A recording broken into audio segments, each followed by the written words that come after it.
East Hyderabad అనేది చాలా వేగంగా అభివృద్ధి చెందుతున్నది. ఎందుకంటే ఈస్ట్‌లో ఏముంది అంటారు. ఈస్ట్‌లో ఎగ్జిట్ నంబర్ 9 గట్కేసర్‌లో పోచారం ఐటీ సెజ్ సుమారుగా 4,500 ఎకరాలతోటి దేశంలోనే అతిపెద్ద ఇన్ఫోసిస్ క్యాంపస్ 464 ఎకరాల్లో ఉన్నది. సుమారుగా ఇక్కడ ఇప్పటికే 60,000 మించి ఎంప్లాయీస్ పనిచేస్తా ఉన్నారు. దాంతో పాటు ఇది వరంగల్ హైవే. ఇప్పుడు సెకండ్ రాజధానిగా వరంగల్‌ను తీసుకోబోతున్నారు.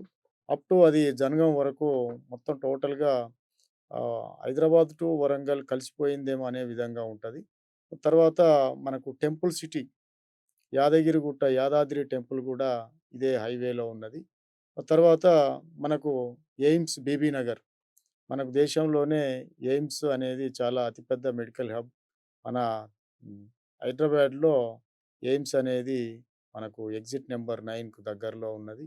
అదే విధంగా హై రైజ్డ్ టవర్స్ మనకు దేశంలోనే సౌత్ ఇండియాలో అతిపెద్ద హై రైజ్డ్ మనకు హైదరాబాద్ అని చెప్పుకోవచ్చు. ఒక 72 ఫ్లోర్ టవర్ ఇప్పుడు మనకు హైదరాబాద్ ఈస్ట్‌లోనే రాబోతుంది. తర్వాత అదే విధంగా 3 నేషనల్ హైవేలు జస్ట్ ఒక 5-10 మినిట్స్ డ్రైవ్‌లో అది వరంగల్ హైవే, తర్వాత భద్రాచలం హైవే, తర్వాత విజయవాడ హైవే. ఈ 3 నేషనల్ హైవేలు మనకు ఈస్ట్‌లో కలిగి ఉండడం.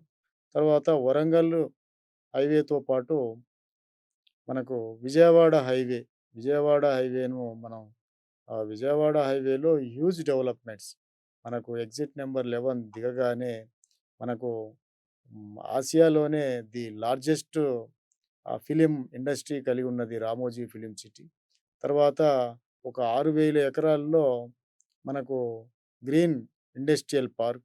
తర్వాత ది ఏసియాలోనే లార్జెస్ట్ పండ్ల మార్కెట్, కోయడా ఫ్రూట్ మార్కెట్ కావచ్చు, కొత్తగూడెం ఫ్రూట్ మార్కెట్ కావచ్చు. తర్వాత చాలా మనకు డీహెచ్ఎల్, మహేంద్ర లాంటి లాజిస్టిక్ హబ్బులు. ఆ తర్వాత డ్రై ఫోర్ట్. ఈ విధంగా చెప్పుకుంటా పోతే ఆంధ్ర గేట్‌వేగా విజయవాడ హైవే అని పిలుస్తున్నారు. నెక్స్ట్ అప్‌కమింగ్ డేస్‌లో నెక్స్ట్ గచ్చిబౌలి అని గూడా మనం విజయవాడ హైవేను చెప్పబోతున్నాం.